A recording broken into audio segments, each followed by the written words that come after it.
Mohon izin kepada Ayah Bunda, nanti selama pemaparan program dari Ibu Kepala Sekolah berlangsung, mohon untuk mikrofon bisa di-mute terlebih dahulu, nggih. Nanti kami akan memberikan waktu tersendiri kepada Ayah Bunda jika ada pertanyaan ataupun saran atau masukan yang ingin disampaikan. Begitu juga untuk kolom chat, ini juga kami buka. Nanti jika panjenengan ingin menyampaikan pertanyaan bisa menyampaikan lewat chat seperti itu, nggih, Ayah Bunda.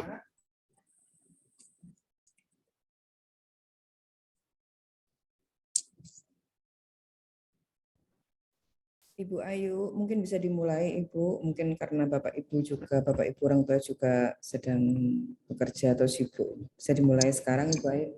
Nggih, Bu Dini, siap. Saya mulai sekarang, nggih. Nggih. Baik, bismillahirrahmanirrahim. Assalamualaikum warahmatullahi wabarakatuh. Waalaikumsalam warahmatullahi wabarakatuh. Yang kami hormati Ibu Dr. Suhardini Nurhayati MPD selaku Kepala SD Insan Amanah. Yang kami hormati juga Bapak Ibu orang tua siswa kelas 1 dan juga kelas 4. Alhamdulillahirabbil alamin, assalatu wassalamu ala asyrofil anbiya'i wal mursalin sayyidina wa maulana Muhammadin wa ala alihi wa sahbihi ajma'in. Amma ba'd. Puji syukur alhamdulillah senantiasa kita haturkan kepada Allah Subhanahu wa taala yang telah melimpahkan rahmat, taufik serta hidayahnya kepada kita semua sehingga di pagi hari ini kita dapat bertemu di meeting Zoom dalam keadaan sehat walafiat. Amin ya rabbal alamin. Salatullah wassalamuhu, semoga senantiasa terlimpahkan kepada junjungan kita Nabiullah Nabi Agung Muhammad sallallahu alaihi wasallam yang sangat kita harapkan syafaat beliau nanti di hari kiamat.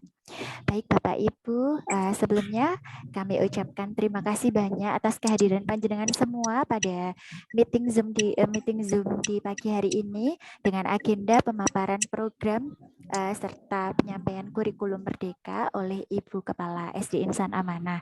Serta kami mohon maaf yang sebesar-besarnya nggih karena sudah mengganggu waktu pagi panjenengan semuanya.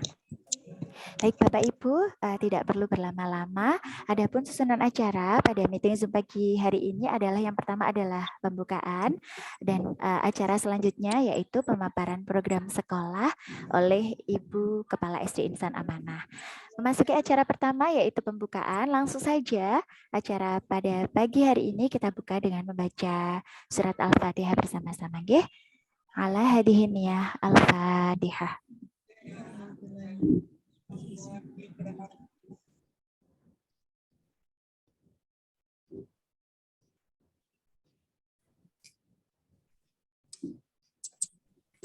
Amin ya rabbal alamin. Baik, langsung saja nggih Bapak Ibu semua memasuki acara berikutnya yaitu pemaparan program sekolah dan juga pemaparan kurikulum merdeka yang akan disampaikan langsung oleh Ibu Kepala SD Insan Amanah. Kepada Ibu Dr. Suhardini Nurhayati MPD, waktu dan tempat kami persilahkan. Monggo Ibu. Nggih. Bu Ayu, suaranya Bu Ayu putus-putus. Bagaimana dengan suara saya, Bu Ayu? Suaranya Ibu sangat jelas. Suara saya? Nggih, suaranya Ibu jelas, sampun jelas. Ya. Dari Bu Ayu terputus-putus dari awal. Oh, nggih. Mungkin bisa stabilkan jaringannya. Nggih, Bu. Baik, saya mulai ya, Bu Ayu. Terima kasih. Nggih, monggo. Nggih, matur nuwun. Baik Bapak Ibu semuanya, bismillahirrahmanirrahim. La haula wala quwata illa billah. Assalamualaikum warahmatullahi wabarakatuh. Saya sampaikan Waalaikumsalam warahmatullahi wabarakatuh. Yang saya hormati Bapak Ibu guru wali kelas 1 dan 4 ya. Kalau wali kelas 1 insya Allah dan 4 sebagian ada yang standby, sebagian sedang memandu anak-anak. Dan ada Bu Chandra Ningratri di sini, Wakil Kepala Bidang Kurikulum, ada Bu Ayu, kebetulan menjadi pembawa acara, maka di bidang humas, mungkin ada Bu Tina juga ya, yang hari ini hadir, serta Pak Yakin dari Wakil Keislaman, dan Pak Sofian dari bidang ekstra, serta Pak Iqbal dari bidang PSB dan juga Pak Jajang di IT. Matur nuwun dan yang saya hormati dan saya banggakan seluruh orang tua siswa kelas 1 dan 4 yang hari ini bertemu secara virtual untuk mendengarkan dan juga nanti kita sharing Bapak Ibu barangkali ada yang perlu ditanyakan tentang kurikulum Merdeka, karena kemarin sudah banyak yang bertanya seperti apa nanti implementasinya di sekolah di Insan Amanah ini khususnya, dan beberapa hal yang perlu kami sampaikan juga nantinya. Baik, Rawuhipun di ruang virtual, mohon maaf belum bisa mengundang panjenengan secara tatap muka karena kondisi rupanya COVID sedang naik juga nih Bapak Ibu, dan yang kedua kalaupun kami ingin bertemu dengan panjenengan itu sebetulnya pada hari yang semuanya libur ya, hari Sabtu atau Minggu. Dan pada hari Sabtu ini, bulan ini kami ada kegiatan gitu ya, masih ada kegiatan sehingga kami alihkan pertemuan ini menjadi pertemuan virtual. Baik Bapak Ibu, Bu Ayu izin ya, saya sudah jadi co-host ini ya untuk share ya. Ya sampun ya, terima kasih Bu Ayu. Baik, Bapak Ibu, Bu Ayu bagaimana tampilannya? Sudah tampakkah Bu Ayu? Sampun muncul Ibu. Ya, terima kasih. Baik, Bapak Ibu, mengenal lebih dekat tentang kurikulum Merdeka. Jadi alhamdulillah saat ini di SD Insan Amanah ini sama dengan sekolah yang lain Bapak Ibu ya, menerapkan 2 kurikulum. Yang pertama adalah kurikulum 2013, yang kedua adalah kurikulum Merdeka. Nah, kemarin Bapak Ibu di semua sekolah seluruh Indonesia dianjurkan, diimbau ya, bahkan mengarah kepada diwajibkan ya untuk melakukan pilihan terhadap beberapa kurikulum ya. Yang pertama adalah memilih nomor 1 ya untuk mandiri berbagi, mandiri belajar, kemudian mandiri berbagi dan juga mandiri berubah dan juga mandiri berbagi. 1, 2, 3. Nah, Insan Amanah memilih yang nomor 2. Nomor 2 ini berarti menerapkan kurikulum Merdeka untuk kelas 1, 4 dan kelas 2, 3, 5, 6 masih menggunakan kurikulum 2013, tetapi menggunakan perangkat semuanya milik pemerintah. Yang nomor 3 mandiri berbagi sebetulnya sama, hanya saja menggunakan perangkat yang disusun sendiri. Karena kami masih harus belajar tentang kurikulum Merdeka, maka kami memilih nomor 2. Dan di SD Insan Amanah serta hampir ya 95% di Kota Malang ini memilih nomor 2 karena memang itu anjuran imbauan dari Kepala Dinas Pendidikan Kota Malang.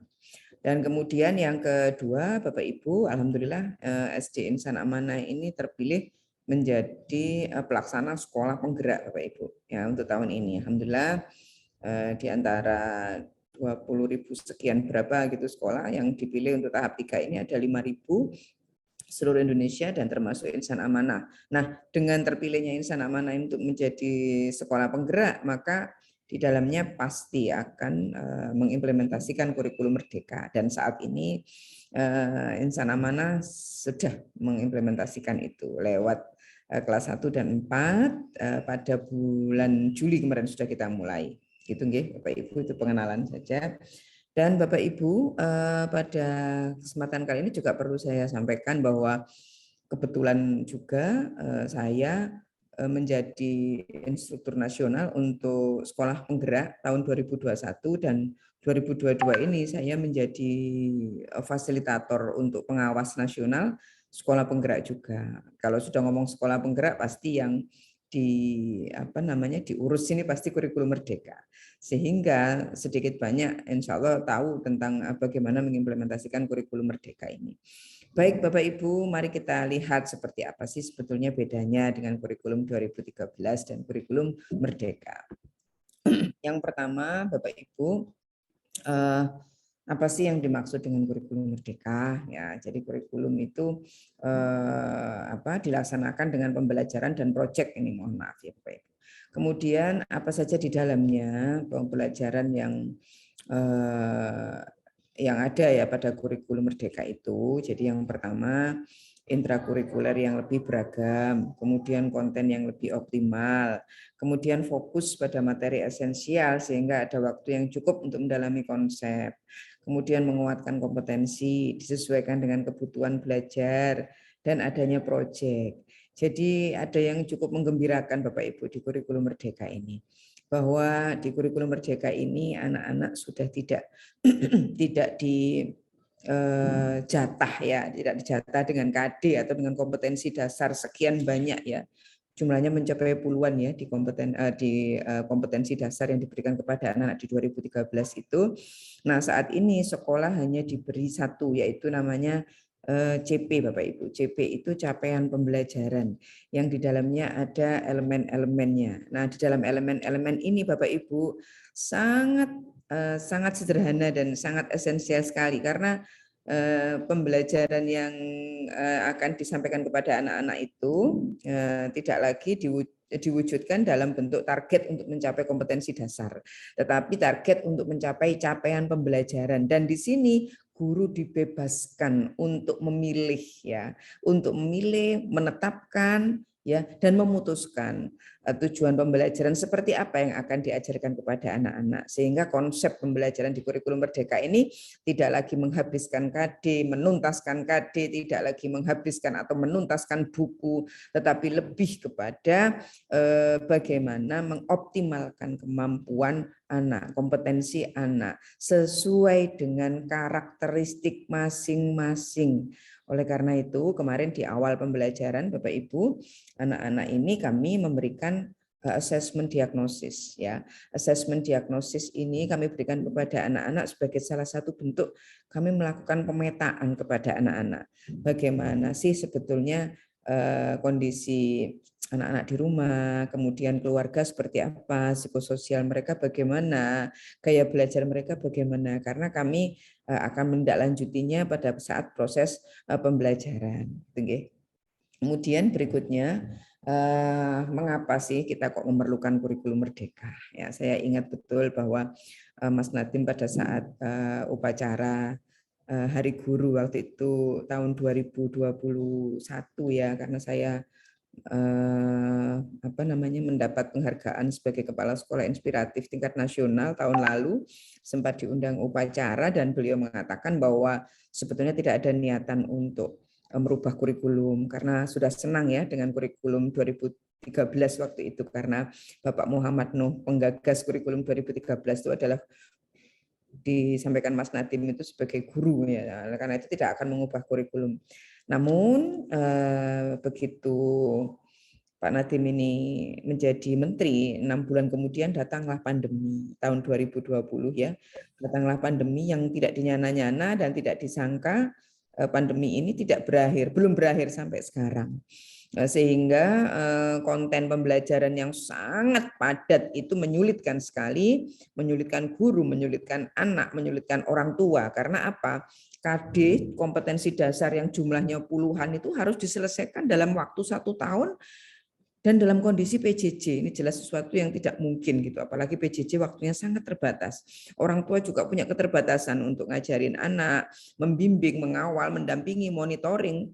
Anak-anak juga punya keterbatasan, dan anak pun ketika tidak bertemu dengan guru ini juga sebuah kesulitan tersendiri. Maka perlu ada formulasi baru, menyederhanakan ya, lebih menyederhanakan kurikulum, terutama pada kontennya. Nah, lebih kepada bagaimana menghamba pada siswa, lebih bagaimana kepada memahami karakteristik siswa, lebih kepada bagaimana melakukan assessment as learning, bagaimana pembelajaran dan penilaian itu dilakukan semata-mata ini prioritasnya adalah untuk kepentingan siswa, bukan untuk kepentingan menyelesaikan buku atau menyelesaikan KD. Maka muncullah kurikulum Merdeka ini, harus ada sesuatu yang baru. Dan mengapa baru di kelas 1 dan 4 saja? Karena ada seperti kita kembali flashback tahun 2013 yang lalu nih. 2013 yang lalu itu ada 2 kurikulum yang berjalan, kurikulum 2006 dan juga kurikulum 2013. Saat ini pun juga begitu. Maka belum bisa dilakukan serempak kelas 1 sampai dengan kelas 6 ya, karena masih ada beberapa kelas yang memang harus menuntaskan di kurikulum 2013. Nah, oleh karena itu kelas 1 4 dulu lah yang akan melaksanakan kurikulum merdeka, dan 2024 kelas 1 sampai 6 sudah melaksanakan kurikulum merdeka. Dan Bapak Ibu, dengan adanya kurikulum merdeka ini, maka adanya kesenjangan pendidikan yang kemarin sebelum pandemi sudah terjadi, ya, learning gap itu sudah terjadi, learning loss itu sudah terjadi, begitu PJJ, learning loss makin parah, learning gap makin parah. Maka harus ada kurikulum yang lebih esensial, lebih sederhana. Kemudian dan tidak memberatkan, ya, karena kondisinya masih PJJ, sehingga dimungkinkan pembelajaran tatap muka itu tidak full nih, karena kayak seperti ini, mohon maaf, kelas 1 masih harus PJJ sampai besok, ya, Senin masuk kembali seperti biasa karena ditemukan lebih dari 50 anak yang menderita flu, ya, itu yang tidak masuk. Yang masuk dalam keadaan flu itu juga banyak. Maka sementara kami hentikan dulu demi kesehatan dan keselamatan bersama. Dengan kondisi yang seperti ini masih tarik ulur antara PTM dengan PJJ, maka perlu adanya kurikulum merdeka, gitu ya. Baik Bapak Ibu, nah prinsipnya di pembelajaran kurikulum merdeka ini nanti tetap kok. Jadi sebetulnya perubahan yang terlalu signifikan juga tidak. Karena sejatinya kalau perubahan itu terjadi begitu cepat, ya, semacam revolusi gitu, ya, perubahan yang terjadi begitu cepat itu pasti akan menimbulkan kesulitan bagi guru khususnya. Maka perubahan yang terjadi ini tidak terlalu signifikan. Perubahan kurikulum ini hanya diutamakan pada perubahan paradigma, sebetulnya paradigma berpikir. Bagaimana sekarang ini, karena setelah kemarin anak-anak melalui proses PJJ hampir 3 tahun, sekarang giliran mereka masuk, apa yang bisa kita lakukan untuk anak-anak? Apa yang bisa kita lakukan untuk meningkatkan kompetensi, passionnya anak-anak, juga bagaimana supaya karakter anak-anak ini menjadi lebih bagus lagi, lebih ke arah paradigma berpikir seorang guru sebetulnya, bukan pada konten. Kalau pada konten sebetulnya penyederhanaan saja, tapi materi-materinya sebetulnya masih sama dengan kurikulum 2013, ya Bapak Ibu. Nah, di dalam kurikulum merdeka ini ada 3 barang penting, ya, intrakurikuler, kokurikuler, dan juga ekstrakurikuler.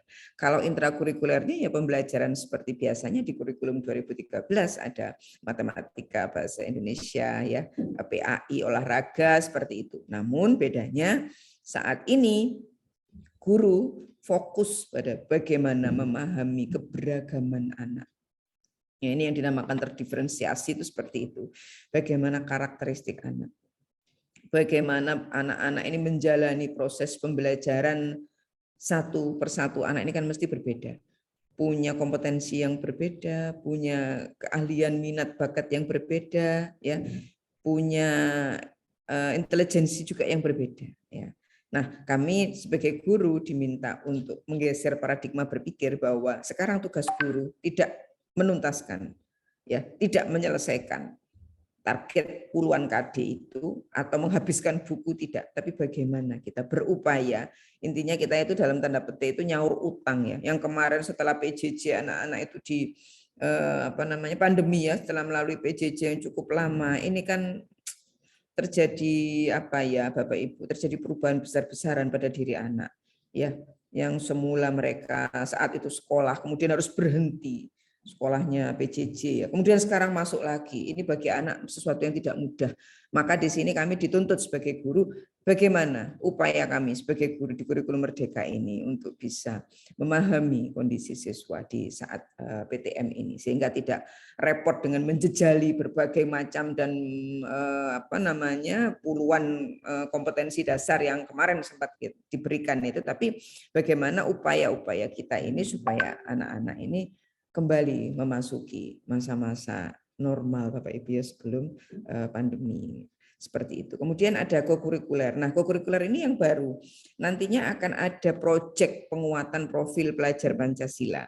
Nah, 80% itu materi ada pada intra, sedangkan 20% ini ada pada proyek. Maka nanti proyek ini akan mengambil waktu tersendiri dan nanti akan dilaksanakan pada durasi waktu khusus, ya Bapak Ibu, sifatnya non formal, ya, sehingga anak-anak akan asyik untuk mengidentifikasi masalah, mencari solusi dan lain sebagainya, termasuk presentasi.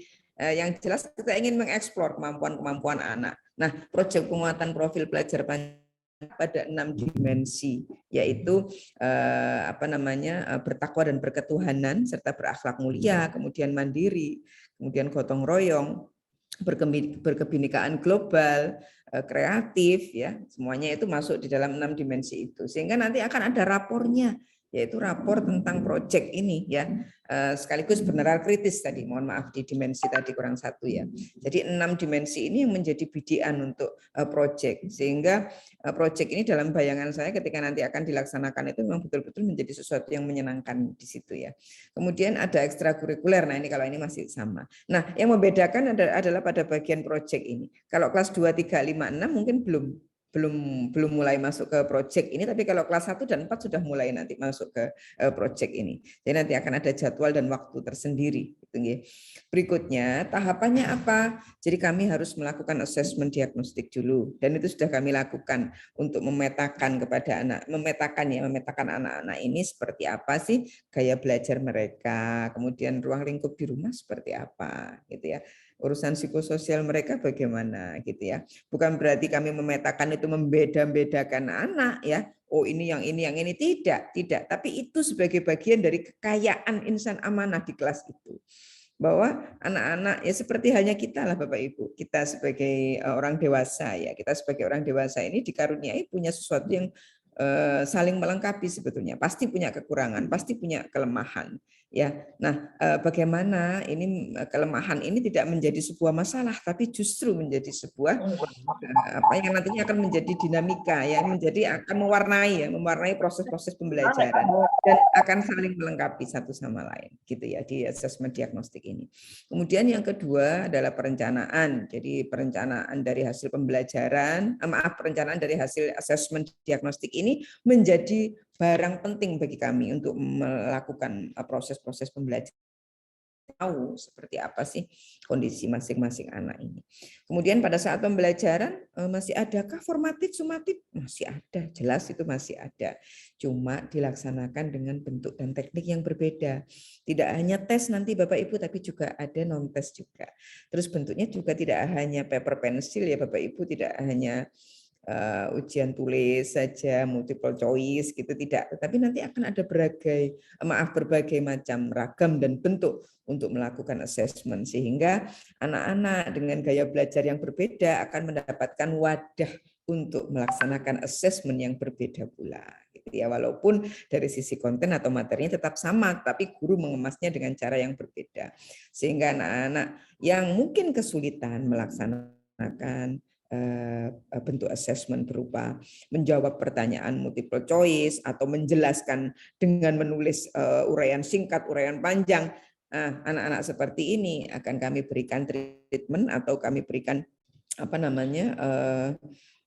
perlakuan, ya. Nah, untuk mengerjakan soal dengan bentuk dan teknik yang berbeda sesuai dengan gaya belajar mereka.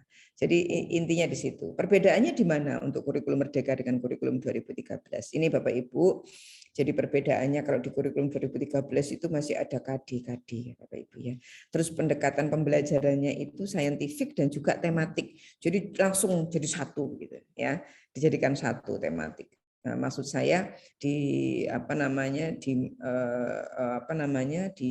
merger gitu ya, istilahnya begitu ya, kalau saya mengistilahkan lebih mudah gitu ya. Misalnya matematika digabung dengan bahasa Indonesia, digabung mungkin dengan pelajaran SPDP misalkan, digabung seperti itu di kurikulum 2013. Dan ada KD itu bersifat wajib dilakukan dan jumlahnya cukup banyak Bapak Ibu. Dan KD itu mengarah pada KI, ada KI 1, KI 2, KI 3, KI 4. Yang dipelajari anak-anak itu adalah KI 3 dan KI 4. Satu pelajaran itu bisa berjumlah lebih dari 15. Itu baru satu pelajaran, ya. Belum lagi yang lain. Dulu sebelum pandemi aman-aman saja Bapak Ibu, karena anak-anak masuk mulai dari jam 7 sampai siang itu enggak ada masalah. Jadi nggak ada problem, tetap aja kita lakukan dan aman gitu ya. Alhamdulillah baik gitu ya.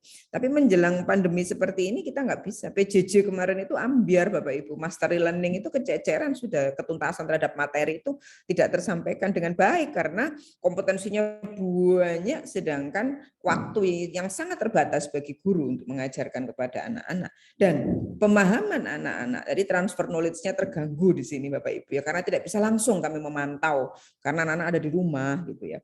Kemudian orang tua juga punya keterbatasan. Bapak Ibu yang bekerja mungkin pulang malam jelas akan mengalami kesulitan saat akan memantau anak-anak.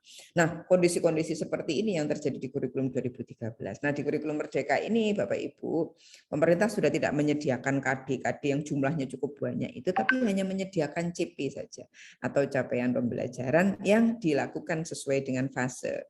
Nah, sekarang anak-anak di kurikulum kurikulum Merdeka ini ada fase, Bu. Fase A, B, C, D, E, F ya. Jadi kalau fase A itu untuk kelas 1 2, fase B untuk kelas 3 4, fase C ini untuk kelas 5 6, kemudian fase D ini untuk kelas 7 8 9 ya. Fase E ini untuk kelas 10 dan fase F ini untuk kelas 11 12. Nah, dengan adanya fase Bapak Ibu, maka konten pembelajaran ini berkesinambungan dari mulai anak kelas 1 sampai anak kelas 12. Enggak boleh putus. Dulu waktu zamannya KD, zamannya di 2013 itu KD-KD berjalan sendiri-sendiri. Sehingga kemungkinan tubruan sudah diajari di SD kelas 3, masih diajari lagi di kelas 4, masih diajari di kelas 6, masih diajarkan di SMP dan masih diajarkan di SMA berulang. Nah, itu wasting time, apa sia-sia sekali gitu loh, eman-eman gitu ya. Nah, di kurikulum Merdeka ini pemerintah menyediakan tadi capaian pembelajaran yang itu harus berkesinambungan dan harus komprehensif di situ, menyentuh urusan spiritual, sosial, pengetahuan dan keterampilan. Jadi tidak dipisah-pisah lagi, tapi sudah blended di situ jadi satu. Pembelajaran contohnya PAI misalnya ya. Contohnya pembelajaran agama Islam antara fase A ya, ini harus nyambung dengan fase B sampai dengan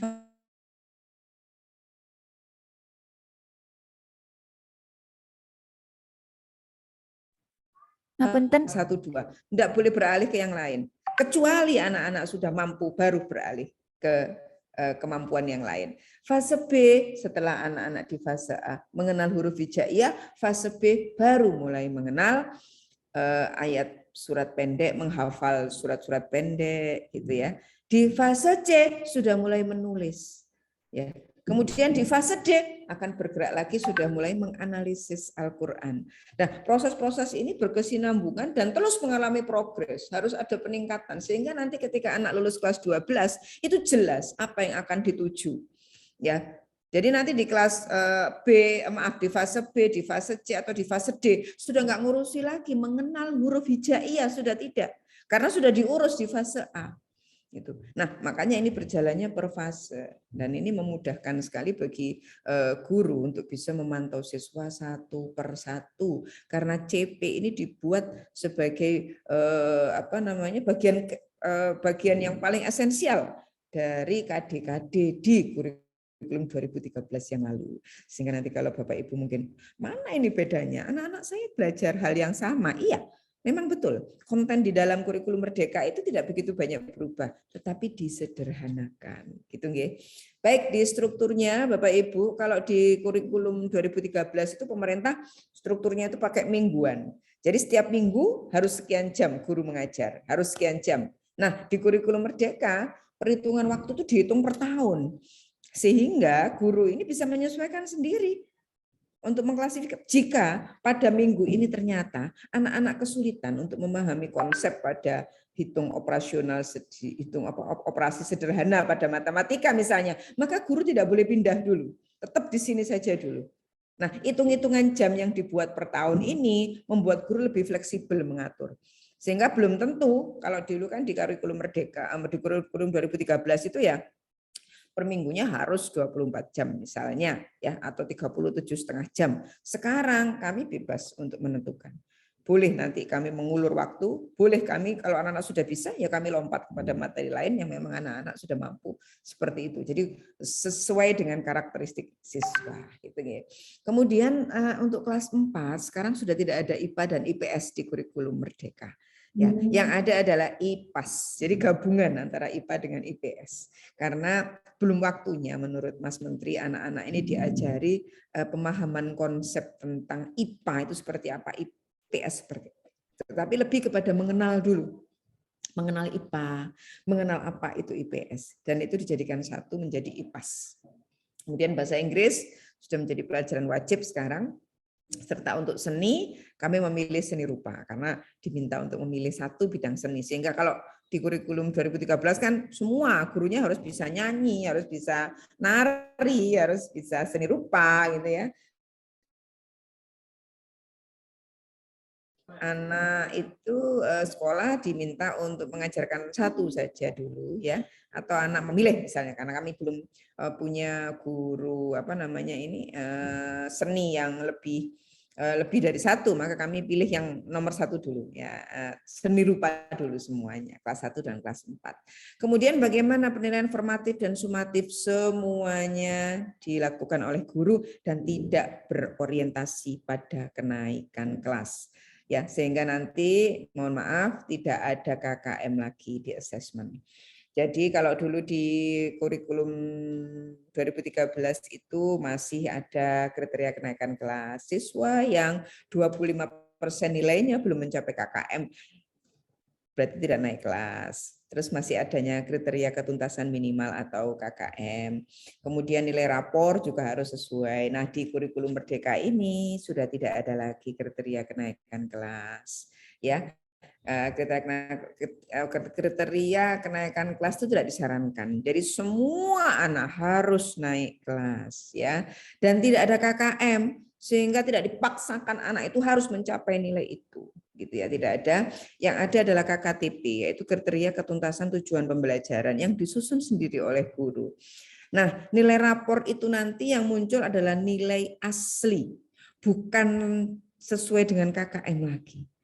Waduh Bu, bahaya nih kalau nilai asli. Berarti nilai asli anak saya nanti muncul ya, tapi tenang dulu.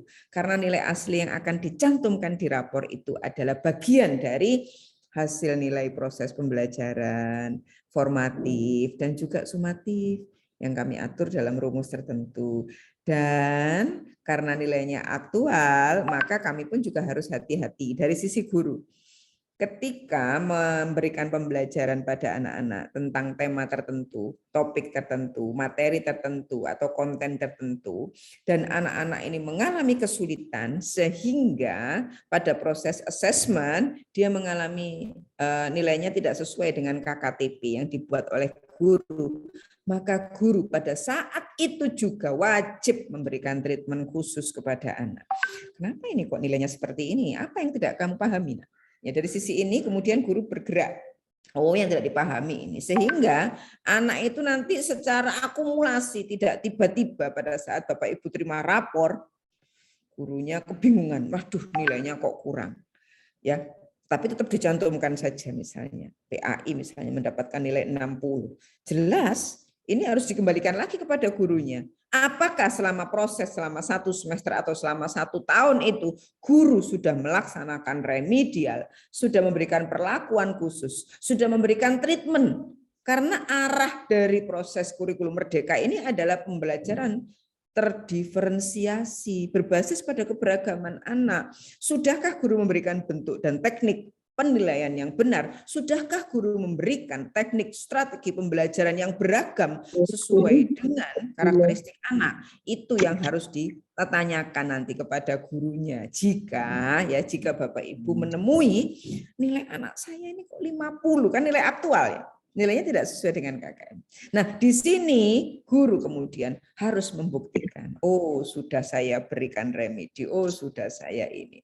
Oh, waktu itu saya sudah mengundang orang tua, oh saya sudah lakukan home visit, oh saya sudah memberikan treatment untuk remedi pada konten materi ini, oh saya sudah melakukan pembinaan monitoring, saya sudah memberikan penugasan, bla bla bla bla bla, dan itu harus tercatat dengan baik. Maka orang tua memantau memantau dan memberikan pendampingan kepada siswa, khusus kelas 1 dan 4. Kami nanti akan lebih sering sharing, khususnya wali kelas dan juga mungkin guru bidang studi kepada panjenengan. Jika nanti kami lakukan, mohon maaf jika siswa mengalami kesulitan, guru nanti akan memberikan perlakuan berupa remedial, pemantapan materi, tugas mandiri, kunjungan guru ke rumah atau visit, dan perlakuan-perlakuan yang lain Bapak Ibu, atau mungkin mengundang orang tua ke rumah untuk sama-sama kita membicarakan tentang progres anak-anak. Dan di sini orang tua diimbau untuk partisipasi aktif ya terhadap proses-proses pembelajaran di kurikulum Merdeka ini. Nah, apa sebetulnya dukungan pentingnya apa? Menciptakan suasana rumah yang aman, mempelajari buku teks yang digunakan, memahami kompetensi yang perlu dicapai, menjadi teman dan pendamping belajar bagi anak. Bapak Ibu mungkin bertanya, terus saya belajarnya dari mana? Nah, saat ini nanti kami akan share ya Bapak Ibu ya. Kami akan share kepada wali kelas 1 dan wali kelas 4. Saat ini banyak sekali platform digital yang khusus diberikan oleh pemerintah bagi sekolah, siswa dan juga orang tua untuk memahami seperti apa sih sebetulnya kurikulum Merdeka ini. Dan saya senang sekali, saya 11 tahun menjadi kepala sekolah di SD Insan Amanah ini, orang tua SD Insan Amanah itu luar biasa gitu ya. Mungkin karena orang tua yang lain semacam pasrah bongkoan gitu ya kepada gurunya, tapi kalau panjenengan tidak gitu ya. Saya sering sekali mendapat masukan dari orang tua, Bu, saya kemarin membaca ini, kok seperti ini, tolong diberi penjelasan. Oh, saya senang sekali. Saya sangat sangat senang jika saya diajak sharing oleh orang tua untuk urusan yang berhubungan dengan proses-proses pembelajaran. Dan saya meyakini bahwa seluruh orang tua di SD Insan Amanah ini bukan orang tua sembarangan gitu ya, orang tua yang hebat gitu ya. Karena apa? Sangat peduli dengan proses tumbuh kembang anak, sehingga ikut juga belajar. Jadi selama 11 saya di sini itu luar biasa itu respon orang tua terhadap proses-proses pembelajaran. Bahkan ada yang banyak saya tidak sangka gitu. Ternyata sampai seperti ini ya perhatiannya, itu luar biasa sekali. Nah, di kurikulum Merdeka saya mohon untuk tetap bisa seperti itu, tetap mendampingi anak-anak, monitoring, dan jika ada sesuatu yang memang perlu diminta klarifikasi dari saya, penjelasan dari saya khususnya sebagai kepala sekolah atau penanggung jawab dari satuan pendidikan ini, monggo, atau langsung kepada wali kelas juga silahkan, gitu ya Bapak Ibu. Kemudian yang berikutnya, pembelajaran ya di kelas 1-4 tetap ada PAI, ada Pancasila, bahasa Indonesia, matematika, BJOK, seni budaya, bahasa Inggris, bahasa daerah, IPAS itu untuk kelas 4 ya, dan informatika. Serta ada pembelajaran khusus ini Bapak Ibu dari kurikulum Insan Amanah, ada fikih, bina sholat, lugatul Arabia, ada UMI, ya, pembelajaran hadis, profil pelajar Pancasila, keterampilan hidup, adiwiyata, dan PS. Wow, banyak sekali ini. Gimana cara mengajarnya ya? Dan kami betul-betul ingin apa ya Bapak Ibu ya, ingin mengejar ketinggalan ya. 3 tahun anak-anak melakukan PJJ itu sebuah siksaan bagi kami gitu. Jadi kami ingin membayar utang-utang kami gitu ya kemarin yang tidak sempat untuk memberikan layanan maksimal kepada panjenengan.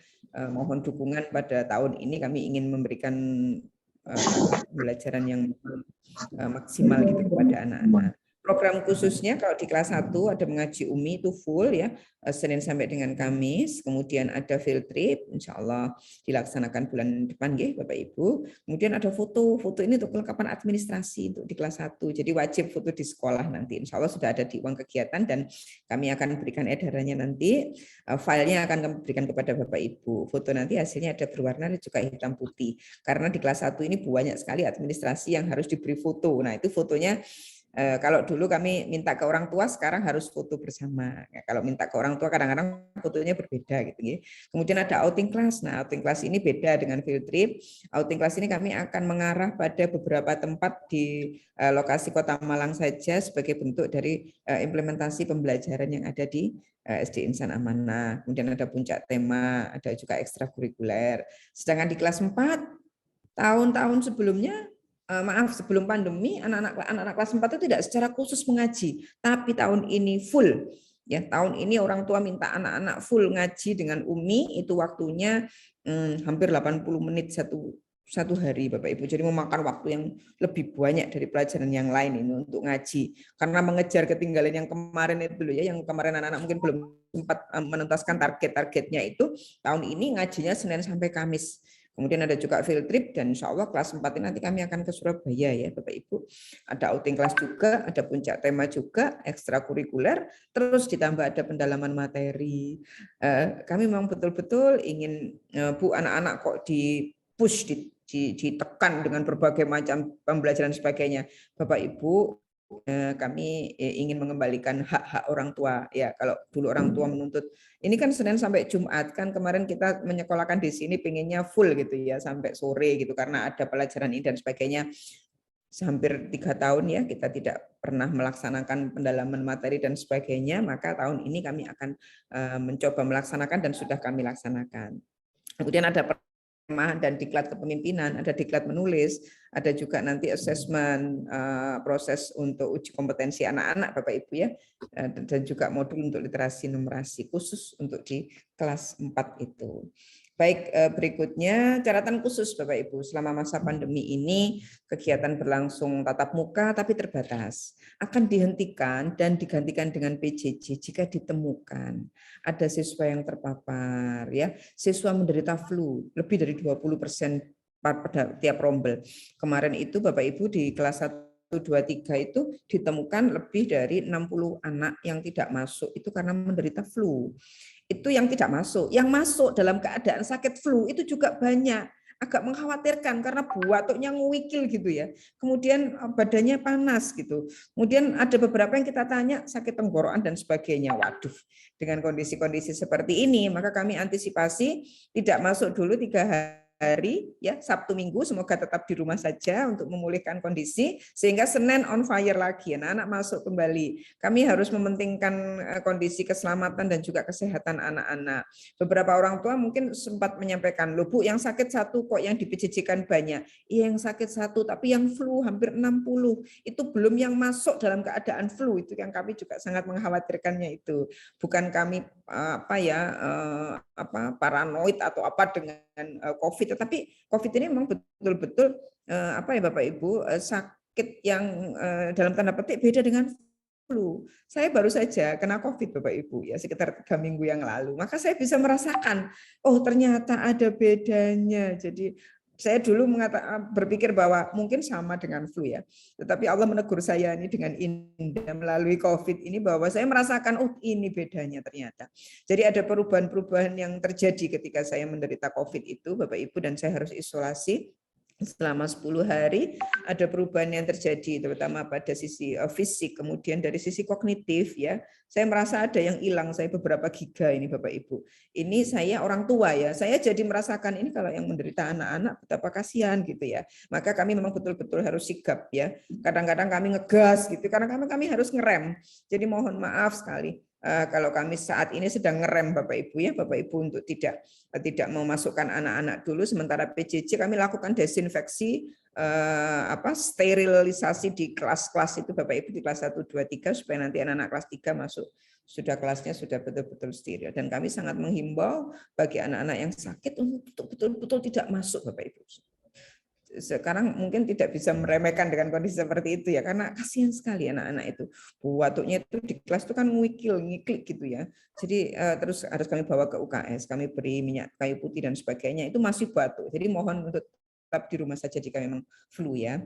Kemudian orang tua juga harus melaporkan jika nanti ada kejadian yang mungkin terpapar COVID atau apa dan sebagainya monggo ya. Kemudian menyediakan masker masker cadangan, sanitizer dan lain sebagainya.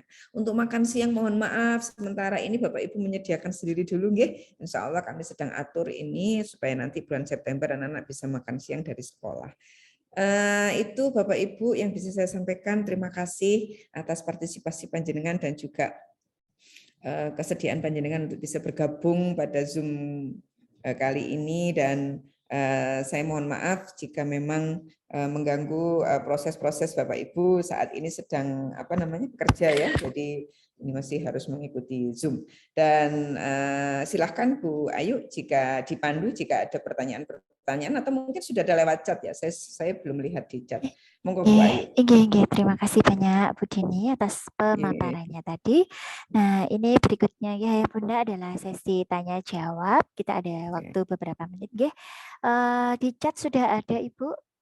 Ini dari, mohon maaf, mungkin kalau menyampaikan pertanyaan bisa diberikan nama ya Bunda ya. Ini dari Android Blue Droid. Ibu sampai nonton di chat dari Mama Mbak Cinta juga. Monggo Ibu. Nggih Bu Ayu. Saya baca ya Bu Ayu karena dari sini suaranya Bu Ayu putus-putus. Saya yang baca ini. Nggih. Ngapunten Bu Ayu. Oke. Baik, pertanyaannya adalah sebentar dari ya.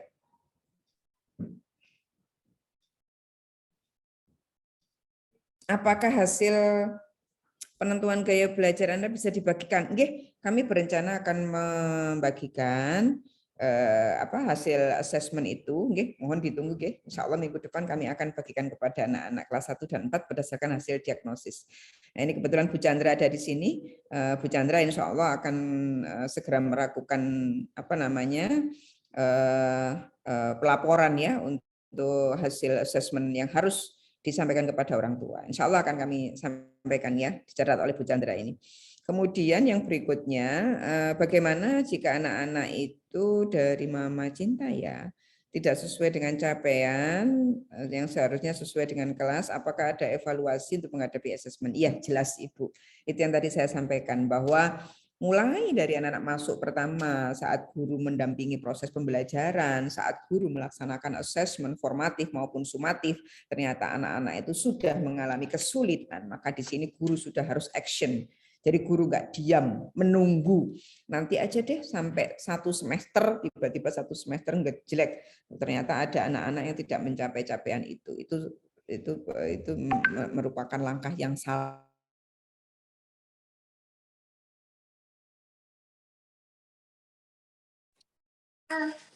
Nanti kalau kamu kasih. Ngapunten, suaranya Ibu tidak terdengar.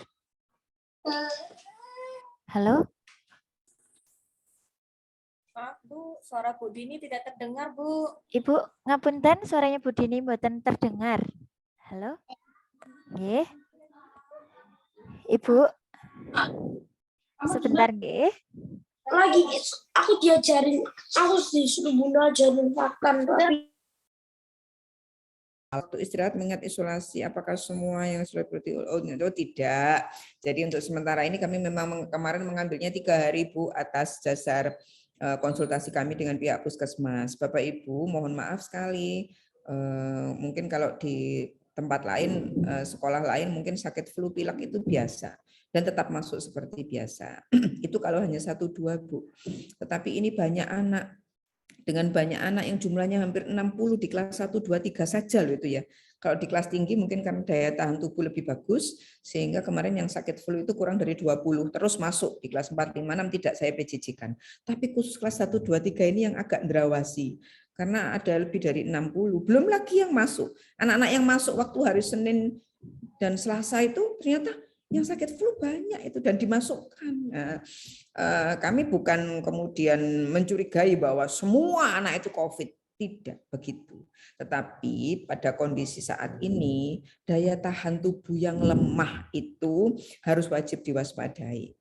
Di rumah saja, istirahat yang cukup, makan makanan yang cukup, ada suplemen, vitamin, dan sebagainya. Bagi kami itu lebih penting. Demi keselamatan kesehatan anak-anak, untuk Senin masuk kembali sudah dalam keadaan yang segar bugar, daripada terus dipaksakan meskipun flu, batuk, pilek masuk juga tidak maksimal gitu loh ya. Tidak maksimal di kelas itu tidak maksimal dan anak-anak lebih rentan untuk saling menularkan pada kondisi ini. Dan kami memang betul-betul mengantisipasi itu, gitu nggih. Jadi mohon maaf kalau memang sakit flu kami akan jika lebih dari 20% kami akan hentikan untuk seperti saat ini. Tapi insya Allah kalau nanti sudah semuanya kondisinya sehat, yang sakit flu seperti kelas 4, 5, 6 sekarang ini, yang sakit flu hanya sekitar 16, 15, para kelas 4, 5, 6 ya, yang jumlahnya 350-an anak. Ya kondisi normal saja. Ini kemarin kami ambil seperti itu. Jadi ini isolasinya tidak 10 hari ya Bu, karena hanya sakit flu. Jadi 3 hari saja. Insya Allah Senin masuk kembali gitu nggih. Dan mohon tidak bepergian dulu nggih, istirahat di rumah dulu dan tidak berada pada kerumunan orang banyak nggih Bapak Ibu. Kita ngeman anak-anak dulu sementara. Untuk kebersihan alat makan, misal ada pilihan bisakah membawa sendiri? Oh nggih, nanti ini akan menjadi barang penting menjadi catatan kami ya Bapak Ibu, supaya nanti saat makan siang memang betul-betul anak-anak membawa barang peralatan sendiri ya. Nanti akan kami catat ini Bu sebagai bagian penting dari proses penyediaan makan siang. Kemudian saya ingin bertanya pelaksanaan sholat duha kenapa belum dilaksanakan? Nggih, Ibu, untuk pelaksanaan sholat duha sudah mulai kami laksanakan sebetulnya, tetapi memang harus bergiliran. Mohon maaf saat ini insan amanah sedang proses membangun musola. Mulai hari Senin kemarin bismillah ini sudah mulai terbangun dan hasil dari santunan Bapak Ibu sudah mencapai angka 200 juta. Dan semoga proses pembangunan musola ini bisa cepat kami laksanakan. Nah, itu yang pertama. Yang kedua, saat ini kami sedang menyelesaikan lantai 3, nanti di situ ada 4 ruangan besar, tetapi yang 3 kelas kami 5 ruangan, yang 3 kelas ini kami peruntukkan untuk kelas 6 ya, 6A B C D ya, 16 A B C D. Terus kemudian ada ruang perpustakaan dan ada satu lagi nanti ada ruangan yang bisa serbaguna kami gunakan. Nah, proses mengaji ini saat ini Bapak Ibu kami menggunakan Masjid Al-Jabar full mulai dari jam 7 sampai setengah 12. Itu baru selesai. Belum lagi kami lakukan pembelajaran mengaji itu di berbagai tempat di seluruh kelas yang ada di SD Insan Amanah, kemudian di depannya koperasi juga, kemudian di dekat TU juga, semua tempat itu kami buat untuk mengaji untuk sementara ini. Dan ngaji itu sekarang berbeda. Kalau dulu ngajinya itu Senin sampai Kamis hanya untuk kelas 1-3 saja. Sekarang tidak. Ngaji itu menjadi barang wajib kelas 1 sampai 6, Senin sampai Kamis full. Maka masjid yang biasanya kami gunakan untuk sholat duha itu sejak jam 7 itu sudah digunakan untuk mengaji karena keterbatasan ruangan itu. Sehingga nanti kami berharap di lantai 3 ini insya Allah bulan Agustus ini sudah beres. Kemudian musola itu insya Allah butuh waktu 3 bulan ya bagi kontraktor ini untuk bisa menyelesaikan pembangunan itu. Kami bisa punya ruang untuk anak-anak menjalankan sholat duha. Untuk sementara sholat duhanya giliran, nggak bisa tiap hari seperti dulu. Jadi minggu ini kelas 6 saja, kelas 4 saja, kelas 5 saja. Itu pun kami aturnya jam 6.45 saat anak-anak datang langsung menuju ke masjid untuk sholat dulu 15 menit sholat duha baru kembali. Jadi mohon maaf belum bisa tiap hari nggih karena keterbatasan tadi. Mohon doanya semoga perencanaan kami untuk mengembangkan sekolah dan sarana prasarana juga segera bisa terwujud. Untuk catering, tempat makan, nggih sama ya tadi nggih, terima kasih. Apakah materi bisa di-share di Teams PJJ karena PPT yang di-sharing sangat membantu kami untuk belajar bersama anak-anak. Materi PPT tetap bisa di-share seperti PJJ. Oh, nggih, akan kami share nggih Bapak Ibu ke WA juga nggih ke orang tua. Apakah makan siang menentukan atau membawa bekal sendiri? Untuk sementara ini bulan Agustus membawa sendiri nggih.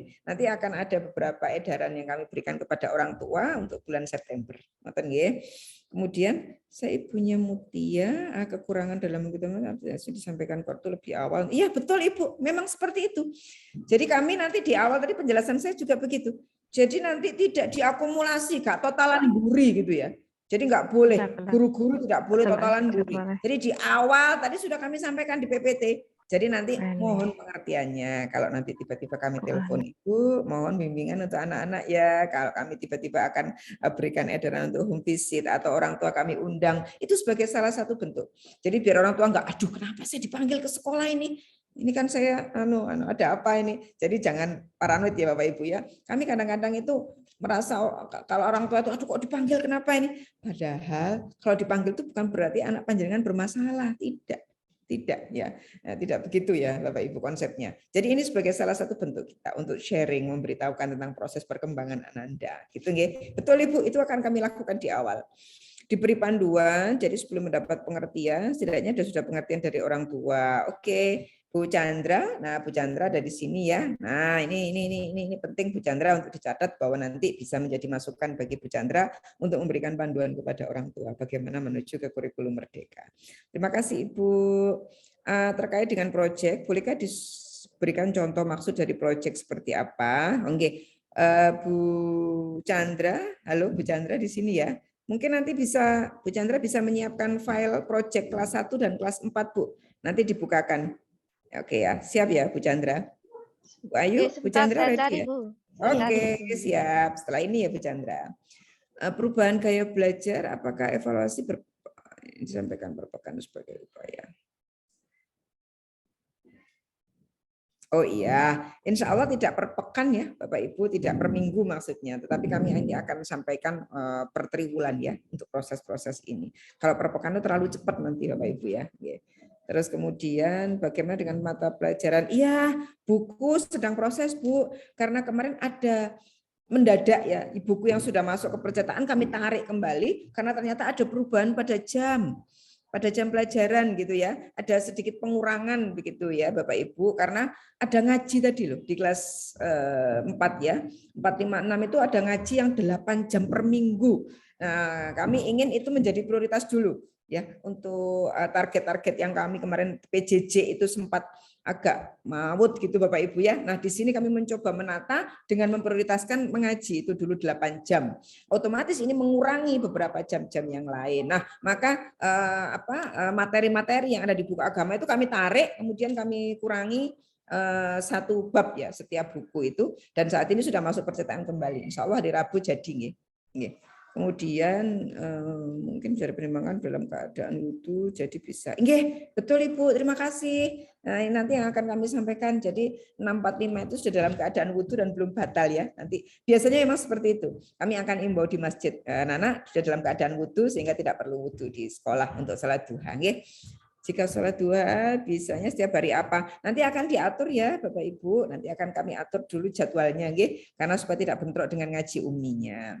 Kemudian untuk kemampuan membaca yang kurang, nggih, akan ada treatment khusus untuk anak-anak yang membacanya kurang. Ditunggu ya Bapak Ibu. Kemudian materi pembelajaran apakah di-share guru? Oh iya. Ini Bu Ayu ini ya tugasnya, ini nanti Bu Ayu ini nanti akan memberikan sosialisasi nanti untuk learning management system ya, apakah nanti masih menggunakan Teams atau nanti kita akan berpindah ke Google Classroom. Dari situ nanti semua materi-materi akan diberikan juga. Ini Bu Chandra bisa dicatat nggih, saya nanti lupa mungkin ya mencatat ini, nanti mohon dicatat bahwa ternyata proses-proses atau materi-materi itu perlu disematkan juga supaya orang tua bisa belajar juga. Terima kasih. Apakah menggunakan hasil tes yang dulu waktu masuk awal untuk assessment? Iya, ada hasil 2 ya Bapak Ibu, ada hasil psikologi, hasil tes psikologi kemarin masih catatannya dari kami, dan juga hasil dari tes psikologi tim BK kami, dan juga hasil assessment diagnosis yang kemarin dikerjakan anak-anak. Dari 3 itu. Kenapa pelajaran tari digabung dengan PAI padahal pembahasannya beda?